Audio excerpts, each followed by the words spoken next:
Okay, let's unpack this. So ఈరోజు మన deep డైవ్లో ఒక చాలా ఇంట్రెస్టింగ్ టాపిక్ గురించి మాట్లాడుకోబోతున్నాం.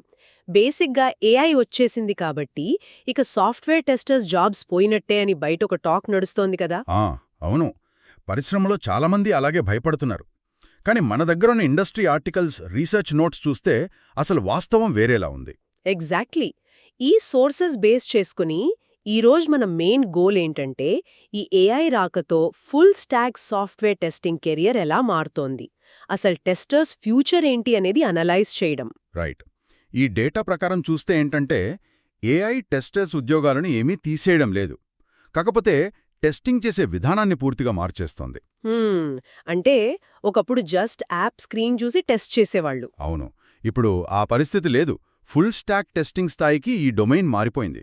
దీన్ని సింపుల్గా చెప్పాలంటే ఒక కొత్త రెస్టారెంట్కి వెళ్ళినప్పుడు జస్ట్ భోజనం రుచి చూసి బాగుంది అని రేటింగ్ ఇచ్చేయడం కాదు. కరెక్ట్. వంటగది ఎంత శుభ్రంగా ఉంది, అసలు ఆ మెనూ లేదా వెయిటర్ సిస్టమ్ ఎలా పనిచేస్తోంది అనేది కూడా చూడాలి. యా, మన సాఫ్ట్వేర్ యాప్స్ కూడా అంతే కదా. ఎగ్జాక్ట్గా. ఇక్కడ భోజనం రుచి చూడటం అనేది యూజర్ ఇంటర్ఫేస్ టెస్టింగ్ అనుకుంటే, వంటగది అనేది బ్యాకెండ్ అన్నమాట.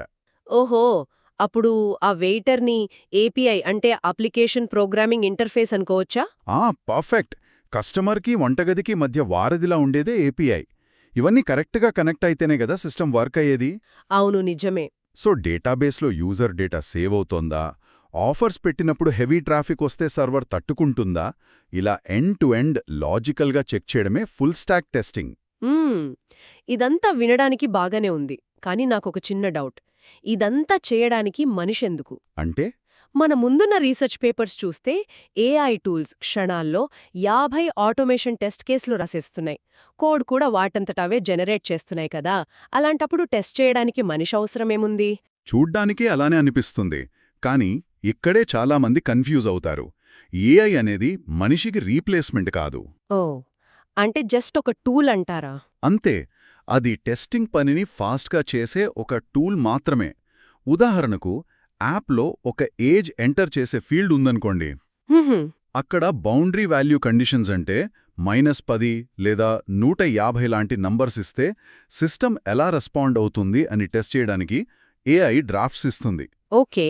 కానీ ఆ యాప్ అసలు బిజినెస్ లాజిక్ ఏంటి, ఏఐ ఇచ్చిన అవుట్పుట్ కరెక్టో కాదో జడ్జ్ చేయడానికి ఒక మనిషి ఆలోచనా విధానం, టెక్నికల్ నాలెడ్జ్ ఖచ్చితంగా కావాలి. Right right. అంటే ఏఐ ఇచ్చిన కోడ్ని గుడ్డిగా నమ్మలేము. దాన్ని అర్థం చేసుకుని వ్యాలిడేట్ చేసే స్కిల్ మనకుండాలి. ఖచ్చితంగా. అందుకే ఈ స్థాయికి చేరుకోవడానికి సరైన రోడ్ మ్యాప్ ఉండటం చాలా ఇంపార్టెంట్. ఏదో ఒక ప్రోగ్రామింగ్ లాంగ్వేజ్ నేర్చుకుంటే సరిపోదు. మరి ఈ సోర్సెస్ ప్రకారం అసలు రోడ్ మ్యాప్ ఎలా ఉండాలి? ముందు పునాది స్ట్రాంగ్గా ఉండాలి.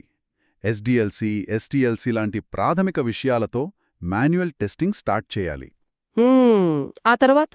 ఆ తర్వాతే డేటాబేస్ కోసం ఎస్క్యూఎల్, సిస్టమ్స్ కోసం ఏపీఐ టెస్టింగ్ నేర్చుకోవాలి.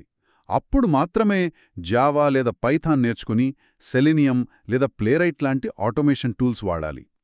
ఈ ఫౌండేషన్ ఉంటేనే ఏఐ ఎక్కడ తప్పు చేస్తుందో పట్టుకోగలం. Here's where it gets really interesting.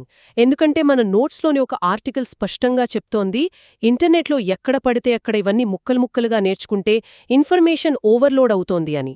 అవును. విపరీతమైన కన్ఫ్యూజన్ వస్తుంది. అసలు ఏది ముందు నేర్చుకోవాలో క్లారిటీ పోతుంది. ఎగ్జాక్ట్గా. అందుకే కదా నరేష్ ఐటీ లాంటి సంస్థలిచ్చే స్ట్రక్చర్ ట్రైనింగ్ బాగా యూజ్ అవుతుంది. ఈ పాయింట్ చాలా ఇంపార్టెంట్. ఎందుకంటే థియరీ చదివితే ఇంటర్వ్యూలు క్రాక్ చేయడం కష్టం. నరేష్ ఐటీ లాంటి ట్రైనింగ్ విధానాల్లో కేవలం టూల్స్ నేర్పించడమే కాకుండా రియల్ టైం ప్రాజెక్ట్స్ చేయిస్తారు. అంటే ఈ-కామర్స్, ఫుడ్ డెలివరీ యాప్స్ లాంటివన్నమాట. అవును. ఆ ఫుల్ స్టాక్ రోడ్ మ్యాప్ని అలా ప్రాజెక్ట్ బేస్డ్గా ప్రాక్టికల్గా నేర్చుకుంటేనే అప్లికేషన్ ఆర్కిటెక్చర్ మీద పట్టు వస్తుంది. వండర్ఫుల్. సో సరైన పద్ధతిలో నేర్చుకుంటే కన్ఫ్యూషన్ లేకుండా నాలెడ్జ్ పెంచుకోవచ్చు, మరియు ఏఐని చూసి భయపడకుండా మన కెరియర్ని అప్గ్రేడ్ చేసుకోవచ్చు. ఖచ్చితంగా. ఈరోజు తెలుసుకున్నది ఎంతో విలువైనది. అయితే ముగించే ముందు నాకో థాట్ వస్తోంది. చెప్పండి. ఏఐ మనకు సాఫ్ట్వేర్ టెస్టింగ్లో, ఆటోమేషన్ కోడ్ రాయడంలో హెల్ప్ చేస్తుంది. ఫైన్. కానీ మనకు హెల్ప్ చేస్తున్న ఆ ఏఐ మోడల్స్ కరెక్ట్గా పనిచేస్తున్నాయో లేదో రేపు టెస్ట్ చేసేది ఎవరు? Wow, that's a great point. అవును కదా. ఏఐనే టెస్ట్ చేసే ఆ క్వాలిటీ ఇంజనీరింగ్కిదే భవిష్యత్తులో అసలైన ఛాలెంజ్. ఇది నిజంగా మనమంతా అన్వేషించాల్సిన ఒక ఆసక్తికరమైన ప్రశ్న.